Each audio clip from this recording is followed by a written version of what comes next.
প্রজ্বলিত করলে চতুর্দিক আলোকিত হয়, কিন্তু যদি এই প্রদীপ আমি সূর্যের আলোর সম্মুখে সকালবেলায় প্রজ্বলিত করে রেখে দিই, তাহলে কি হবে? আপনি বলবেন যে এটা করে তো কোনো লাভই হলো না। সূর্যের প্রকাশের সামনে এই প্রদীপ আসলে কিছুই নয়। এবার এই চিন্তা ভাবনা প্রত্যেক দিন করতে হবে, আর একটা অমূল্য শিক্ষা পেতে হবে। মনে করুন যে আপনি মহাপুরুষের সামনে বসে আছেন, কোনো মহাজ্ঞানীর সামনে। তাহলে সেই ব্যক্তির সামনে নিজের জ্ঞানের প্রদীপ প্রজ্বলিত করবেন না, নীরব থাকুন আর সেই ব্যক্তির সূর্যের প্রকাশের মতো জ্ঞান প্রাপ্ত করুন। যতটা পারবেন জ্ঞান লাভ করুন। যদি এমন কোনো সময় এমন কোনো স্থানে আপনি আছেন যেখানে চতুর্দিক অন্ধকার, কারোর কাছেই জ্ঞান নেই, সেখানে নিজের জ্ঞানের প্রদীপ প্রজ্বলিত করুন। এমন করলে দুদিক থেকেই আপনার লাভ হবে। আপনার জ্ঞান প্রাপ্তিও হবে আর জ্ঞানের সঠিক প্রয়োগও করতে পারবেন। আর এই মন প্রসন্ন হয়ে বলবে, রাধা রাধা।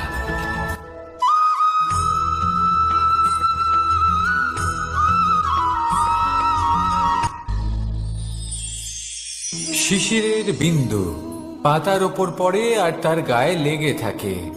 পাতা তাকে শুষে নিতে পারে না, আর শেষ পর্যন্ত সে ঝরে পড়ে যায়। অন্যদিকে রয়েছে মেঘ এবং চাতক। এদের মধ্যে অনেক দূরত্ব থাকে। মেঘ থাকে আকাশে আর চাতক থাকে ধরিত্রীতে। কিন্তু যখন এই মেঘ থেকে বৃষ্টি ঝরে পড়ে, এই চাতক কিন্তু সেই জলই পান করে, নয়তো সে তৃষ্ণার্ত থেকে যায়। এবার অন্যদিকে দেখলাম শিশির বিন্দু আর পাতার এই সম্পর্ক। এরা খুব কাছাকাছি থাকে, ঘনিষ্ঠও থাকে। অন্যদিকে রয়েছে মেঘ এবং চাতকের সম্পর্ক, যাদের মধ্যে অনেক দূরত্ব থাকা সত্ত্বেও তারা খুব ঘনিষ্ঠ, তাই না? এই সারমর্ম খুব সরল। এই নৈকট্য, এই দূরত্ব, তা আপনার সম্পর্কে প্রভাব কিছুতেই ফেলতে পারে না। এই নৈকট্য, এই দূরত্ব, এইসব হলো শুধুমাত্র মনের ব্যাপার। কখনো আপনি অনুভব করেছেন আপনি কারোর থেকে অনেক অনেক দূরে আছেন, অনেক দূরে আছেন, তাও সেই ব্যক্তির প্রতি আপনি টান অনুভব করেন। সেখানে আপনি কারোর সাথে প্রত্যেক দিন অতিবাহিত করেন, সমস্ত জীবন অতিবাহিত করেন, সব থেকে বেশি সময় তার সাথে অতিবাহিত করেন, তাও তার প্রতি সেই টান অনুভব করেন না। এই সংকেত হলো মনের দূরত্বের। তাহলে মনের এই দূরত্ব দূর করুন আর আমার সাথে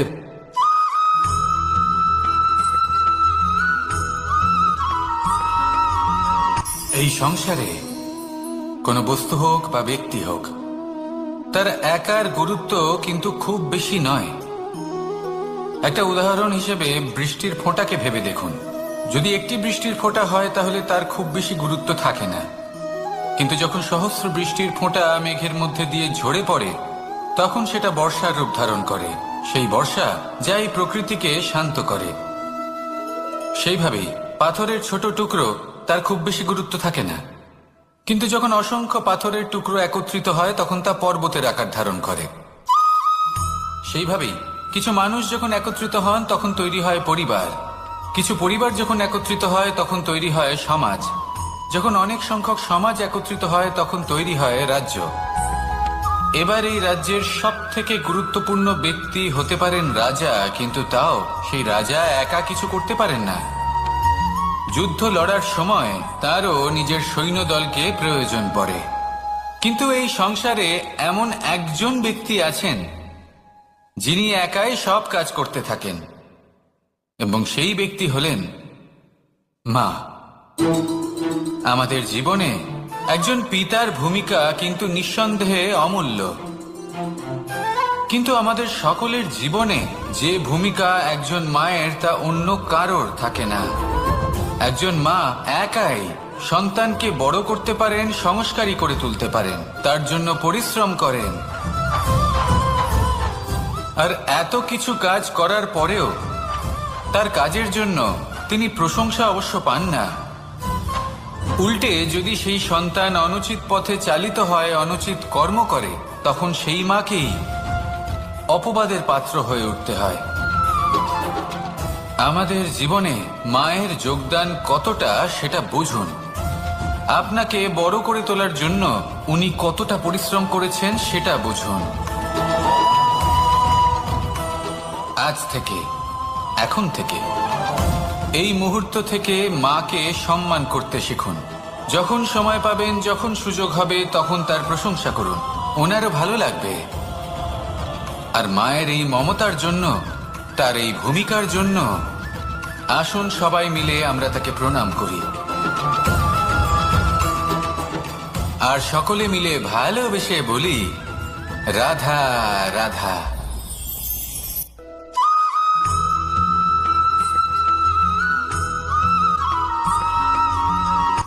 এই সংসারে সাফল্য লাভ করার জন্য জ্ঞানের প্রয়োজন হয়, পরিশ্রমের প্রয়োজন হয়, দৃঢ় নিষ্ঠার প্রয়োজন হয়, নিরন্তর চেষ্টা করা প্রয়োজনীয়।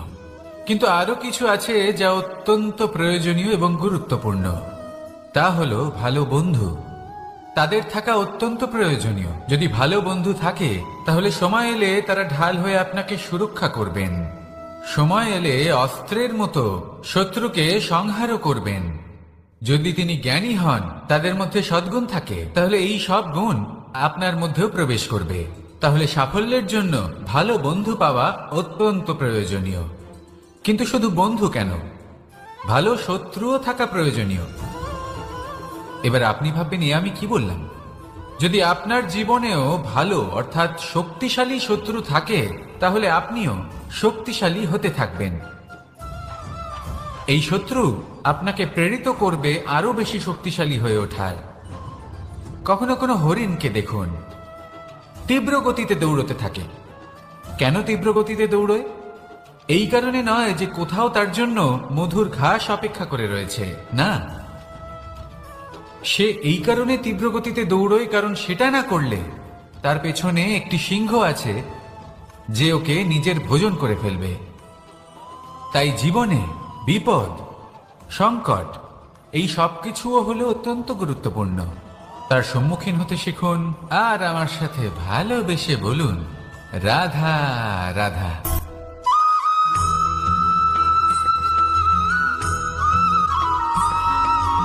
মানুষ জন্মগ্রহণ করে, তার সাথে ভয়েরও জন্ম হয়। ছোটবেলা থেকেই আমাদের মনে কোনো না কোনো প্রকারের ভয় থেকেই যায়। কেউ এই বিষয়ে ভয় পায় যে তার কোনো বস্তু তার থেকে দূরে চলে যাবে। কেউ এই বিষয়ে ভয় পায় যে আমি নিজেকে হারিয়ে ফেলব। কেউ এই ভেবে ভয় পায় যে আমার প্রিয়জনেরা তারা যেন আমার থেকে দূরে না চলে যায়। কেউ এই ভেবে ভয় পায় যে আমরা যেন পথ না হারিয়ে ফেলি, আদি ইত্যাদি। কিন্তু সত্যি কথা বলতে, ভেবে দেখুন এই ভয় বাস্তবে কি? শুধুই একটা মনস্থিতি, আর কিছুই নয়। যা কিছু আপনি জীবনে পেয়েছেন তা একদিন আপনাকে হারাতে হবে। এই জীবন হলো আপনারই, কিন্তু তাও একদিন সমাপ্ত হবে। তাই ভয় পেয়ে কি লাভ?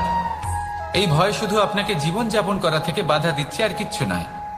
পথ হারিয়ে ফেললেই বুঝতে পারবেন যে নতুন পথ কিভাবে বানাতে হয়। কিছু মানুষকে জীবন থেকে হারালে তবেই আপনি বুঝবেন যে আপনার আপনজনকে। এই ভয়ের কারণে ভীত হয়ে থাকবেন না। এই তারা নক্ষত্র অন্ধকারের অভাবে গুরুত্ব হারায়। শিবকেও মহাদেব হওয়ার জন্য বিষপান করতে হয়েছিল। প্রত্যেক পরিস্থিতি, প্রত্যেক সাফল্য আপনার পরীক্ষা নেবে। তাতে উত্তীর্ণ হওয়া হলো আপনার কর্ম। যখনই আপনি ভয় পাবেন বা সংকটের সম্মুখীন হবেন, তখন সাহসের সাথে তার সম্মুখীন হন। মনে রাখবেন, যে সম্মুখীন হতে জানে, সাফল্য তার সাথে সবসময় থাকে। আসুন আর আমার সাথে ভালোবেসে বলুন, রাধা রাধা।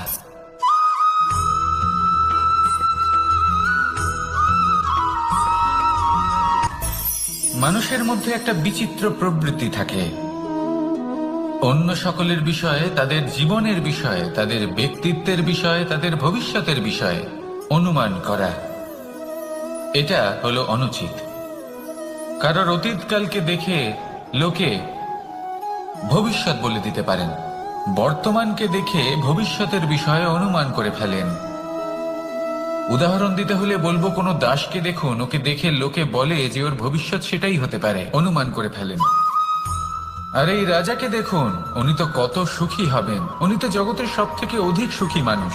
কত সুখ সুবিধা আছে ওনার কাছে, ধারণা করে ফেলেন।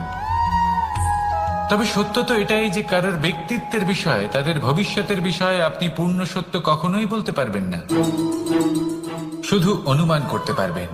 আর এই অনুমান করে সত্যি কোনো লাভ হয় না, কারণ এই কাল সেটা হলো অত্যন্ত শক্তিশালী।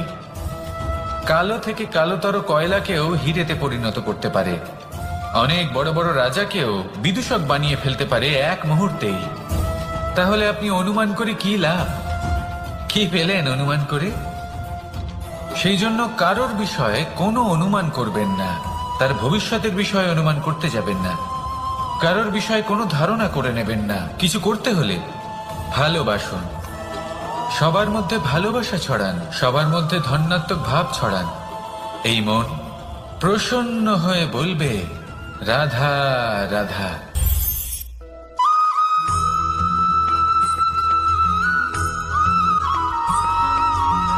এই সংসারে সব থেকে বেশি কোমল বস্তু হলো রেশম। এই রেশম এতটাই কোমল হয় যে এর পুরো একটা থান শুধুমাত্র একটা হাতে ধরা সম্ভব। কখনো ভেবে দেখেছেন এই রেশম কিভাবে হয়? একটি কীট তার লালার দ্বারা উৎপন্ন হয়।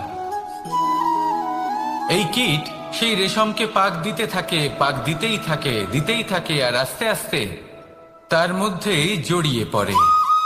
শেষে ওর এই সুন্দর অমূল্য সৃষ্টি রেশমের এই সুতো, তার নির্মাণ কার্য পূর্ণ হয়, কিন্তু তাতেই ও নিজে বন্দী হয়ে যায়।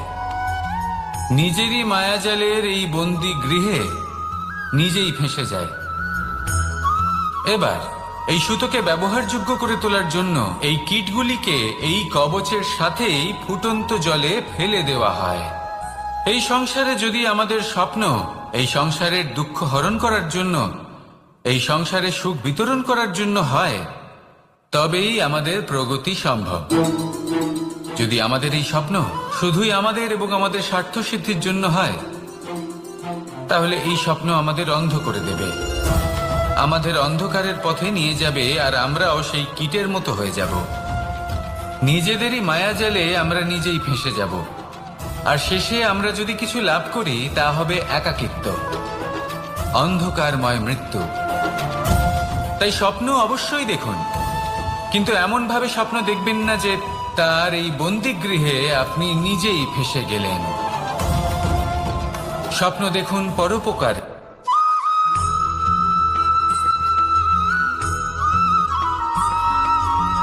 এই সংসারে প্রত্যেক মানুষ এটাই চান যে তিনি যেন ধনবান হন, আর্থিক অবস্থা তার ভালো থাকে, ওনার বাড়িতে লক্ষ্মীর আগমন হয়। কিন্তু সেটা হবে কি করে, সেটাই হলো প্রশ্ন। কেউ বলেন যে যদি পরিশ্রম করো তাহলে ধন অর্জন সম্ভব, কেউ বলেন যে যদি বিদ্যা লাভ হয় তবেই ধন অর্জন সম্ভব, কেউ বলেন যে যদি বলশালী হও তবেই সম্পন্ন থাকবে। ভালো কথা, যদি তাই হয়ে থাকে, তবে দিনমজুর সারা দিন পরিশ্রম করেন, তিনি কেন ধনী হন না? অনেকজন বিদ্বান মানুষ আছেন এই সংসারে, তারা কেন ধনবান হন না? অনেক সংখ্যক বলশালী ব্যক্তি আছেন, তাদের কাছে ধন নেই কেন? তাদের কেন ধনের অভাব হয়? আবার এমনও কিছু মানুষ আছেন যারা পরিশ্রম করেন, তারা দিনমজুর, কিন্তু তারা ধন অর্জন করতে পারেন। কিছু বিদ্বান ব্যক্তি আছেন যাদের কাছে অধিক মাত্রায় ধন রয়েছে, কয়েকজন বলশালী ব্যক্তি রয়েছেন যাদের কাছে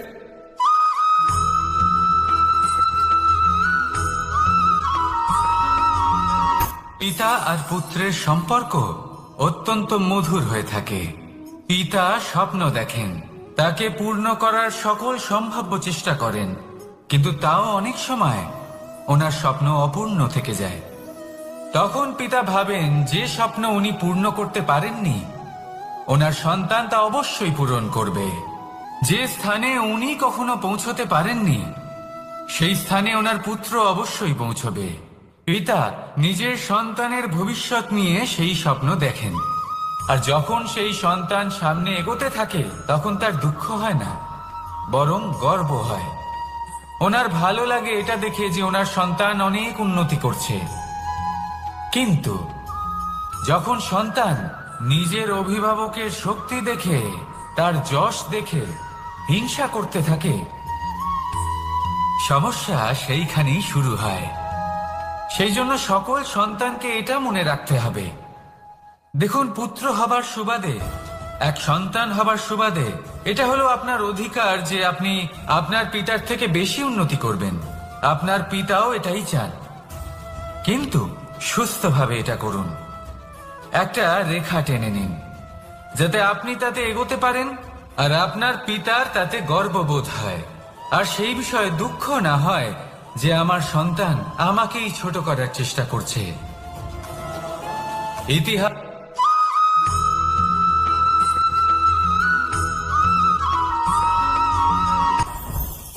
জীবনে কিছু শেখা অত্যন্ত গুরুত্বপূর্ণ। এবার কি কি শিখতে হবে সেই সব শেখানোর জন্য অনেক শিক্ষক রয়েছেন, কিন্তু কি শিখবেন না আর কি করবেন না এটা আমাদের নিজের অভিজ্ঞতা দিয়ে শিখতে হয়। কিন্তু তার মানে এটা নয় যে যদি আপনাকে শিখতে হয় যে আগুনের তাপ কতটা, আপনাকে আগুনের মধ্যে হাত দিতে হবে। না, অন্য কারোর অভিজ্ঞতা দ্বারাও শিখতে পারেন। প্রশ্ন শুধুমাত্র একটাই যে আপনি কি শিখতে চান নাকি চান না। যদি আপনি এটাই ভাবেন যে আমি শুধুই নিজের অভিজ্ঞতা দ্বারাই শিখতে চাই, তাহলে জীবনকাল ছোট মনে হবে, অনেক কিছুই শিখতে পারবেন না। তাই নিজের সাথে সাথে বড়দের অভিজ্ঞতার দ্বারাও শেখা শুরু করে দিন। এই সংসারের অভিজ্ঞতা দ্বারা শিখতে শুরু করে দিন। আর এটা নিশ্চিত রূপে শেখা আবশ্যক যে কখন কি করবেন না, কোথায় থামতে হবে আর কোথায় থামবেন না। তাহলে আসুন আর আমার সাথে ভালোবেসে বলুন, রাধা রাধা।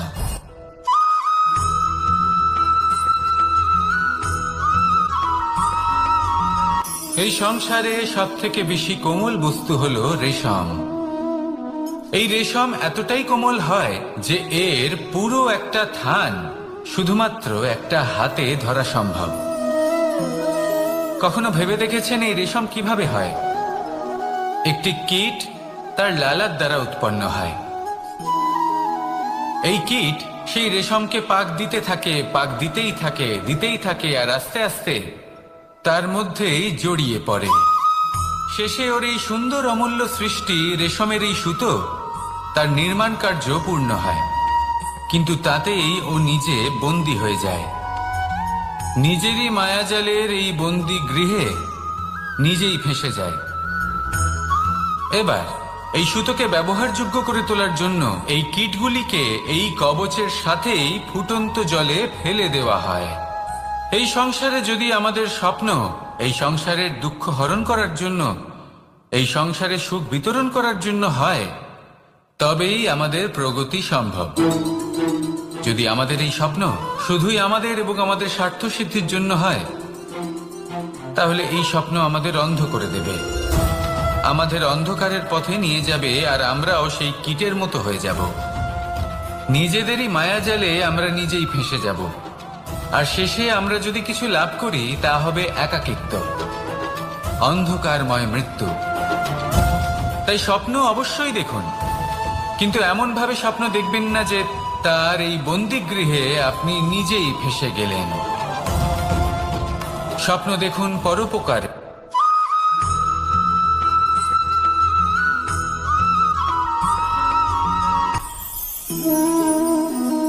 শক্তি এক অত্যন্ত বিচিত্র বস্তু, বা বলতে পারেন অনুভূতি।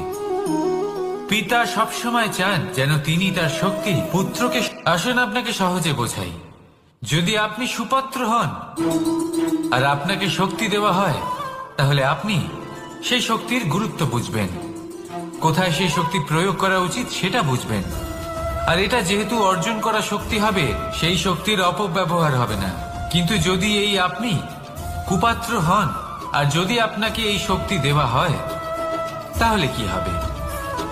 দেখতে গেলে এই শক্তি আপনি দান হিসেবে পেয়েছেন, তাই না আপনি এই শক্তির গুরুত্ব বুঝবেন আর না এর প্রয়োগ আপনি জানবেন। তার অপব্যবহার হওয়া সুনিশ্চিত। তাই যদি আপনি কোনো শক্তি অর্জন করতে চান, তাহলে আগে তার যোগ্য হয়ে উঠুন, পুত্র নয় পাত্র হয়ে উঠুন। আর আমার সাথে ভালোবেসে বলুন, রাধা রাধা।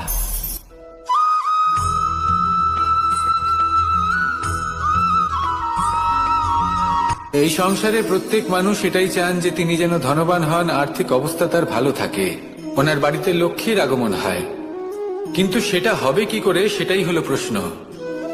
কেউ বলেন যে যদি পরিশ্রম করো তাহলে ধন অর্জন সম্ভব, কেউ বলেন যে যদি বিদ্যা লাভ হয় তবেই ধন অর্জন সম্ভব, কেউ বলেন যে যদি বলশালী হও তবেই সম্পন্ন থাকবে।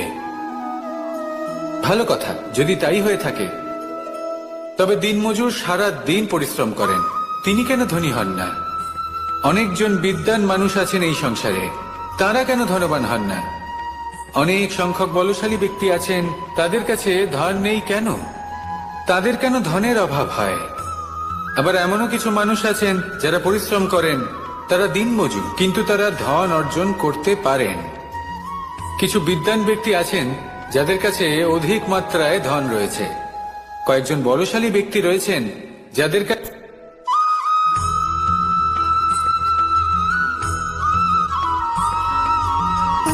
সুখ, দুঃখ এবং শক্তি, এই তিন হলো এই সংসারের ত্রিদেবের মতো।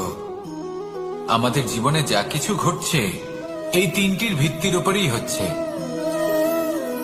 আসলে এই সংসারের একটা নিয়ম আছে, যখনই আপনি কিছু লাভ করেন এই সংসার আপনার পরীক্ষা নেয়। এটা জানার জন্য আপনার পরীক্ষা নেয় যে আপনি যা কিছুই লাভ করেছেন আপনি কি আদৌ সেটার যোগ্য কিনা। ঠিক সেইভাবেই এই সুখ, দুঃখ এবং শক্তি আপনার পরীক্ষা নিয়ে থাকে। যখন সুখ আসে তখন সে আপনার পরীক্ষা নেয় যে আপনার মধ্যে অহংবোধ জাগ্রত হয়নি তো। যদি অহংবোধ চলে আসে তাহলে সুখ সেখানেই সঙ্গ ত্যাগ করে। দুঃখ আপনার ধৈর্যের পরীক্ষা নিতে থাকে, আর যদি আপনার মধ্যে ধৈর্য না থাকে তাহলে এটা আপনাকে আরো বেশি দুঃখের গভীর অন্ধকারে ঠেলে দেবে। সেখানে শক্তি পরীক্ষা নেয় আপনার বিনম্রতার। যদি আপনি বিনম্র না হন তাহলে হয় এই শক্তি আপনার সঙ্গ ত্যাগ করবে, নয় এই শক্তি বিনম্রতার অভাবে আপনার পতনের কারণ হতে পারে।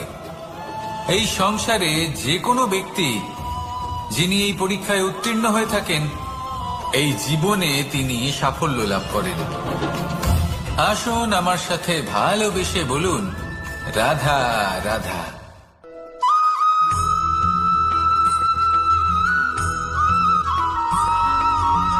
পঞ্চতত্ত্বের মধ্যে দ্বিতীয় তত্ত্ব হল ধরণী, ভূমি, যাকে আমরা ধরণী মাতা বলি। এই ধরণী ধৈর্য ধারণ করে, আর এর ওপরেই আমাদের সমগ্র সংসার নির্ভরশীল। কারণ এই ভূমি সহ্য ক্ষমতা রাখে, এর সহ্য ক্ষমতা হলো অপরিসীম। সন্তান যতই আঘাত প্রদান করুক না কেন প্রেম পূর্বক সহ্য করে, আর তার বদলে অমূল্য রত্ন প্রদান করে। সন্তান যদি হাল চালায় তাহলে তার বদলে তাকে অন্ন প্রদান করে। এটাই হলো ধরণী। এবার এর থেকে আমরা কি শিক্ষা পেতে পারি? এটাই যে কারোর জন্য কিছু করা বা কাউকে কিছু দেওয়া মনে কোনো কামনা ছাড়াই। আর এই কথাটা বুঝে যান, যদি কারোর জন্য কামনা না রেখে বা কোনো পাওয়ার আশা না রেখে কারোর জন্য কিছু করেন বা কারোকে কিছু দেন, যদি এটা আপনি শিখতে পারেন তবে আপনি ভালোবাসতে শিখে গেছেন। আর সেই জন্যই এই ধরিত্রীকে মাতা বলা হয়। কারণ মাতা শুধু উনি নন যিনি গর্ভে সন্তানকে ধারণ করেন, মাতা তো উনিও যিনি জীবন বাঁচতে শেখান, যিনি জীবন বাঁচার উদাহরণ প্রদান করেন। তাহলে ধরণীর থেকে এই নিঃস্বার্থ ভাব শিখুন, নিঃস্বার্থ ভালোবাসা শিখুন, আর এই ভালোবাসার সাথেই বলুন, রাধা রাধা।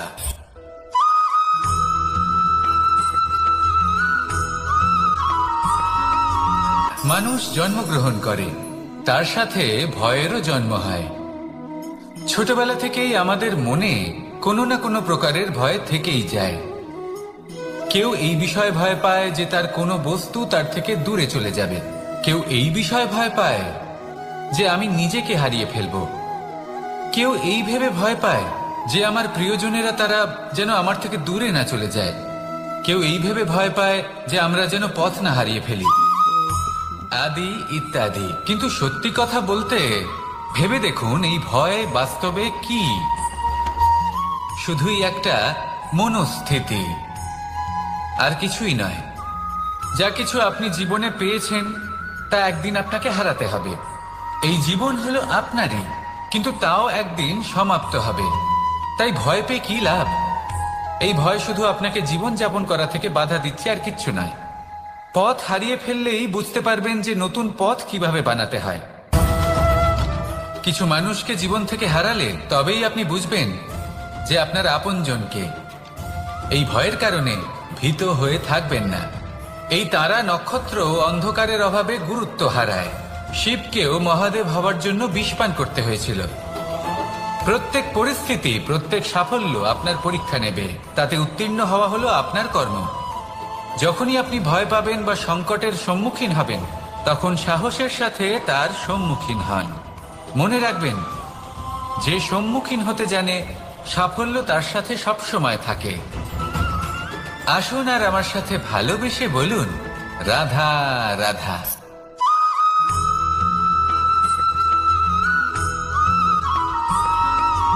জীবনে অগ্রসর হওয়ার জন্য আমাদের কাকে প্রয়োজন হয়? মাতা পিতা, বন্ধু, প্রেম, সাহায্য, অর্থ, পরিশ্রম, আশা। ভিন্ন ভিন্ন মানুষ ভিন্ন ভিন্ন বিকল্প চয়ন করে। যদি আমি আপনাকে বলি, তাহলে জয় আর পরাজয়ের মন্ত্র দুটো শব্দের উপর নির্ভর করে, মেনে নেওয়া আর দৃঢ় হওয়া। যদি মেনে নেন তাহলে হেরে যাবেন, যদি দৃঢ় হন তাহলে নিশ্চিত রূপে জয়ী হবেন। যদি কখনো আপনি ক্লান্ত হয়ে ওঠেন, আপনি দুঃখী হন, পুরোপুরি ভেঙে পড়েছেন, তখন মেনে নেবেন না যে আপনি ভেঙে পড়েছেন, নয়তো হেরে যাবেন। তখন উল্টে স্থির করবেন যে যাই হয়ে যাক না কেন, আমি জয়ী হবই। আর আপনি দেখবেন যে জয় নিশ্চিত রূপে আপনার কাছেই আসবে। তাহলে এই কথা মনে রাখবেন আর আমার সাথে ভালোবেসে বলবেন, রাধা রাধা।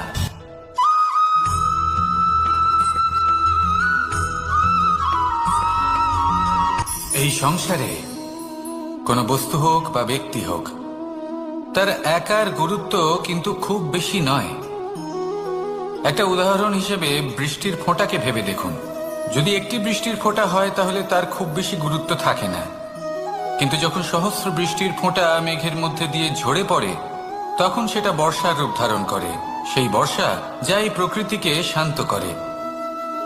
সেইভাবেই পাথরের ছোট টুকরো, তার খুব বেশি গুরুত্ব থাকে না, কিন্তু যখন অসংখ্য পাথরের টুকরো একত্রিত হয় তখন তা পর্বতের আকার ধারণ করে।